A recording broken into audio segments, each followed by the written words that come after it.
Sir ఆలయ భూములు రచ్చ చిన్నీకి హైకోర్టు ఓకే.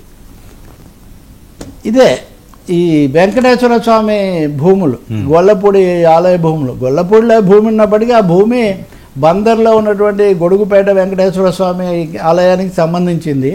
ఈ 40 ఎకరాలు కేసినేని చిన్ని తలపెట్టిన విజయవాడ ఉత్సవ్ అనే దానికి ఇవ్వడం, దీని మీద చాలా ఆందోళన వీళ్ళందరూ చేయటము, విమర్శలు, అరెస్ట్ ఇవన్నీ అయిన తర్వాత వాళ్ళు పేరుని నాని మీదేమో మీరు శ్రీరంగనాథ స్వామి ఆలయం తీసుకున్నాం, మొన్న మనం ఈ విషయాలు చర్చించాం.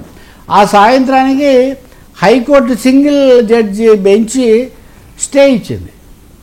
దేవాలయ భూములను ఆధ్యాత్మిక మత కార్యక్రమాలకు వాడాలి కానీ వేరే కమర్షియల్ యాక్టివిటీకి ఏమీ వాడకూడదు, దాని మీద స్టే ఇస్తున్నానని స్టే ఇచ్చారు. సో స్టే ఇవ్వడంతో మా వాదన నెగ్గిందన్న పద్ధతిలో వైసీపీ వాళ్ళు కొంత రియాక్ట్ అయ్యారు. అలా ఉంటే ఇంత లోపల వీళ్ళు విస్తృత ధర్మాసనానికి చేశారు. సో రివ్యూ చేసిన ధర్మాసనం స్టే ఎత్తేసింది, ఎగ్జిబిషన్ కోసం వాడుకోవచ్చు అని చెప్పింది. సో దాంతో ఎంపీ కేసినేని చిన్ని, అంతకుముందు కూడా కొల్లు రవీంద్ర, ఈయన ఆయన ఉన్నాడు కదా